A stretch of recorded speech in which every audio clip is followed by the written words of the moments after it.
Isang mapagpalang araw po sa lahat. Kumusta po ang lahat? Kakabalik ko lang po galing sa bakasyon. Na-miss ko po kayong lahat. To God be the glory. Tayo po ay nagbabalik na naman sa isa na namang opportunity na pag-aralan ng salita ng Panginoon.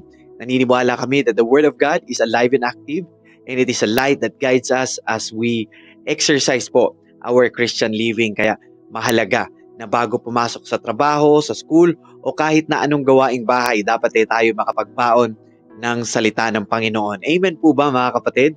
Again, wini-welcome po namin kayo dito sa Diakonos, and Diakonos simply means servant. This is our online Bible study ministry, and we exist to serve God's people online, lalo't higit sa mga kasama ko pong OFW dito sa Middle East. We didn't set up this page to be monetized both in Facebook or in YouTube. Our desire only is that you develop a relationship po with God through the study of His Word po. At ngayong araw ay pag-uusapan natin ang topic na God's power to heal, forgiveness, restoration, and eternal hope. Ito ang Bible study number 81. At kung wala kang lakad, wala din po ako. Tara, Bible study tayo mga kapatid. Our verse today is found in Psalms 102 verse 2 to 3. Ang sabi, "Bless the Lord, O my soul, and forget not all His benefits, who forgives all your iniquity, who heals all your diseases." Mga kapatid, ang verse natin today started by encouraging its readers. Ang psalmist po, ini-encourage niya ang mga reader nito to bless the Lord. In other words, praise the Lord. In original Hebrew text, ang sabi, to kneel. Our verse today directly appeals to the soul. In New Living Translation, it says, "Let all that is within me." In other words, your very being. Praise the Lord. Bakit po? Why? Yan po ang tanong, di ba? And the psalmist said for His benefits. Ano ibig sabihin nito? In its original text sa Hebrew, it means His deeds, His dealings with us, His recompense. We are to praise Him dahil sa Kanyang mga ginawa. God's dealing with us, mga kapatid, minsan ito yung mga bagay na mahirap. Ito'y hindi laging masaya at magaan. It sometimes comes in a form of trials or hardship. But its ultimate purpose is for our own good. At ang psalmist natin enumerated for us the benefits. Sa pagpapatuloy ng verse, ang sabi niya sa verse 3, "Who forgives all your iniquity." Mga kapatid, our God solves the greatest problem of mankind, and that is sin, ang kasalanan. Sin separates us from God. Dahil po ang kasalanan, yan po ang nagpapagulo sa buhay natin. Dahil sa sin, kasalanan, ay ini-expect natin ang katakot-takot na parusa ng Diyos. Kaya nga, ang sabi ni Jesus, "What profit is a man if he gains the whole world and loses his own soul?" Mayaman ka nga ngayon, sikat ka nga ngayon, but when that day comes, ang sabi po ng Bible, it is appointed. Darating talaga ang araw na yan. And then when we face judgment, and if found guilty, and if found na makasalanan talaga tayo, which we all are, biyahing impyerno tayo mga kapatid. Lugar na never-ending torment.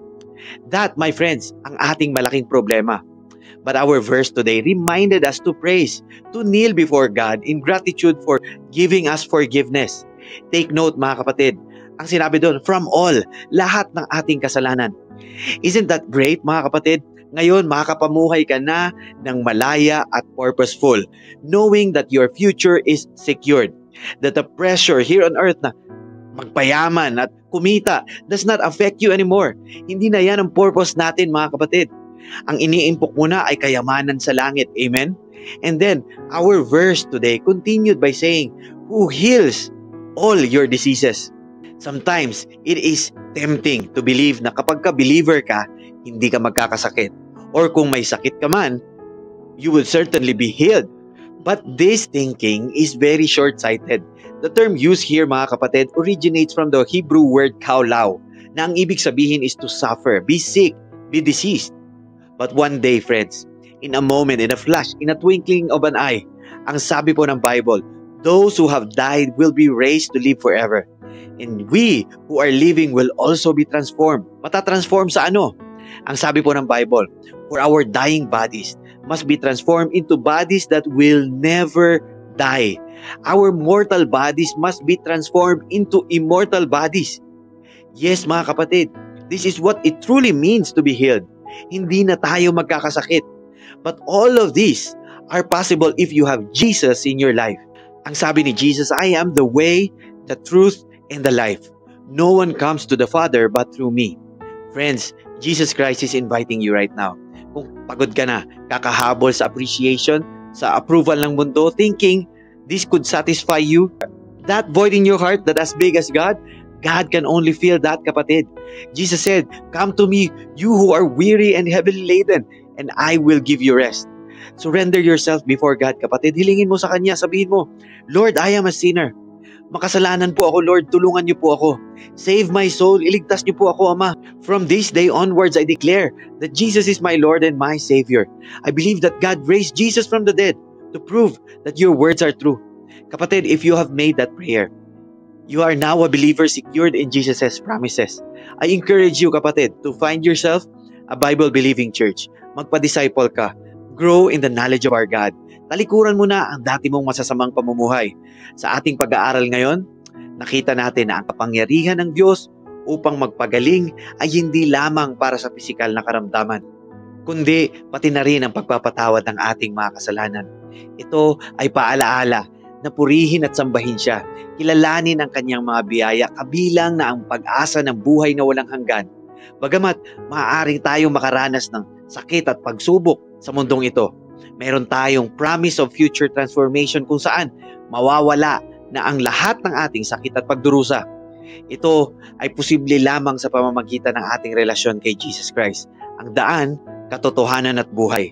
Naway manatili tayong kumapit sa pag-asang ito at mamuhay ng may pasasalamat at pananampalataya sa Kanya. Mga kapatid, if you are blessed, so am I. Let's pray po. Aming Ama na nasa langit, nagpapasalamat po kami sa oras na ito ng pag-aaral ng iyong salita. Salamat po sa palaala ng inyong kapangyarihan na nagpapatawad at nagpapagaling. Tulungan niyo po kaming magtiwala sa iyong mga pangako na ang tunay na kagalingan ay matatagpuan lamang sa iyo. Dalangin namin na ang mga nagdurusa sa karamdaman, sakit o kasalanan naway matagpuan nila ang kaginhawaan at pag-asa sa iyo. Gabayan niyo po kami habang patuloy kaming lumalago sa aming pananampalataya at lumakad ng malapit sa iyo araw-araw. Sa pangalan ni Jesus, ito po ang aming panalangin. Amen. Kapatid, kung bago ka sa Diakonos, I encourage you to hit that follow button to be notified on our next Bible study. If you feel that this Bible study might be helpful sa iba, please consider sharing this Bible study po. Purihin po ang Panginoon. I hope to see you in the next Bible study, God willing. The Lord bless you and keep you. The Lord make His face shine upon you and be gracious to you. The Lord lift up His countenance upon you and give you peace. Hanggang sa muli nating pagsasama, manatili tayong matatag sa pananampalataya at magpatuloy tayo sa ating paglilingkod sa Panginoon. To God be the glory, mga kapatid. God bless you po.